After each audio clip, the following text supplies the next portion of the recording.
In the ninth book of the Nicomachean Ethics, Aristotle says that in friendships or exchanges where each person receives a different benefit, it is important that both parties feel that they are being treated justly. The best method is to fix a price in advance of benevolence cannot properly be repaid.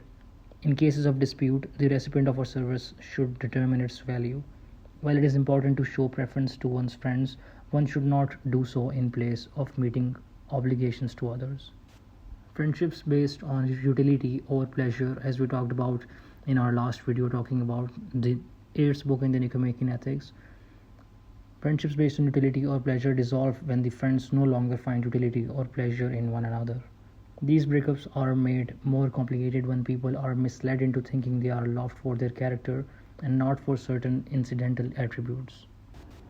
It may also be necessary to break off a friendship with someone who initially misrepresented the kind of person he or she really is. Friends who grow apart cannot remain friends, though they should hold on to some consideration for the former friendship. The feelings we have for our friends are the same as we have for ourselves. For instance, a good friend wishes good things for his or her friend, enjoys that friend's company, and shares personal joys and sorrows. This can also be said of our relationship with ourselves, even in the case of bad people who treat both themselves and their friends poorly.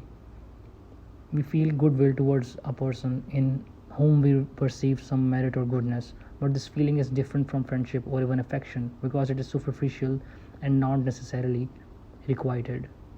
Concord is a form of friendly feeling that exists between friends or within a state when people have the same ends in view.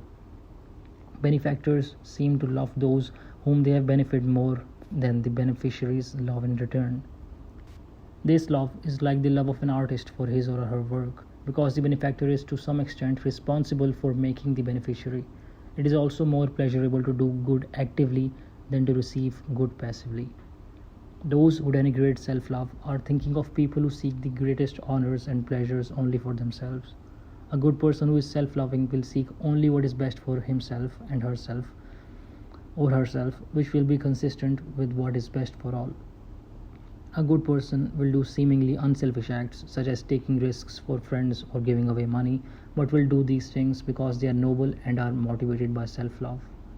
If a good person is self-sufficient, it follows that he or she has no need of friends. However, friendship is one of the greatest goods in life, so a good person cannot achieve perfect happiness without friends. Obviously, it is better to have many friends, but there is a limit to how many intimate friendships one can sustain, and it is preferable to have a few close friendships than many superficial friendships. While we need friends more in adversity, friendship is more pleasant in prosperity. In adversity, we do not want others to share our misfortunes, and in prosperity, we can help others.